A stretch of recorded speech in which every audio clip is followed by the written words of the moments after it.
Hi, Dr. Burnett here, your Tallahassee and North Florida area chiropractor. Welcome back to this episode of Mobility Matters, where movement is medicine. And today I want to show you 3 different stretches or soft tissue work that you can do with a foam roller. These exercises are going to target different muscle groups for the Crossfit Open 20.2, which just happened last week. I just did it 2 days ago, so I'm feeling very sore, so I know exactly what muscles to work on. So the Crossfit Open is a worldwide competition, if you're not familiar with it, and over 1 million people all over the world are doing this competition, and every week they release a different workout on Thursday evening, and then you have till Monday to complete that workout. So I just did the second workout myself, which is 3 different movements. It's a dumbbell squat thruster, which really engages a lot of quads. So I'm going to show you how to work out the quads with the foam roller. The second movement is a toes to bar. There's 6 reps of those. And then the last one is double unders with the jump rope, which will really torch your calf muscles. So I'm going to show you how to work these different muscle groups with the foam roller so you can do some active recovery if you're participating in the CrossFit Open. If you're not, this is still a great exercise and stretch for you to do. All right, so you're going to get on the floor and we're going to work on the quads. So you want to lay on your stomach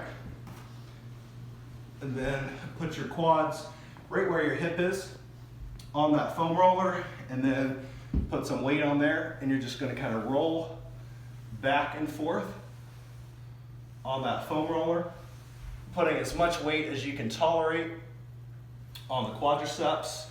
And then if you want, you can work on the side, on the IT bands, and just kind of go back and forth for about a minute or 2.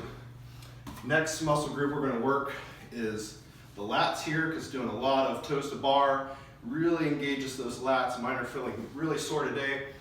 So you're going to continue to lay on your stomach and then put that foam roller right on the lats, and then just kind of rock back and forth.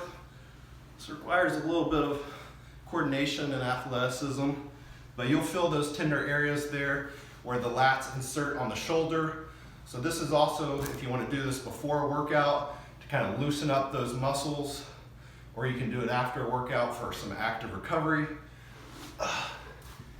And then the last group is the calf muscle. You have 3 different muscles that make up the calf complex. There's the medial and lateral gastrocnemius, and then underneath that is the soleus. So what I like to do when I use a foam roller to work on my calves is to start at the Achilles tendon, and then I'm going to put as much weight as I can tolerate on that tendon and just kind of rock it back and forth, doing some windshield wipers, and then do that for about 10 seconds. And then you're going to move up and work that area, and as you move up, it's going to get more and more tender. As you get into the meat of the muscle, you can really feel those tender areas in the muscles, especially after doing 100 or more double unders. All right, so that's how you use the foam roller to work on those different muscle groups. I hope that this video has been helpful. If you have any questions, please comment below. Make sure to give us a thumbs up and subscribe to our channel, and we'll see you next time. Have a great day.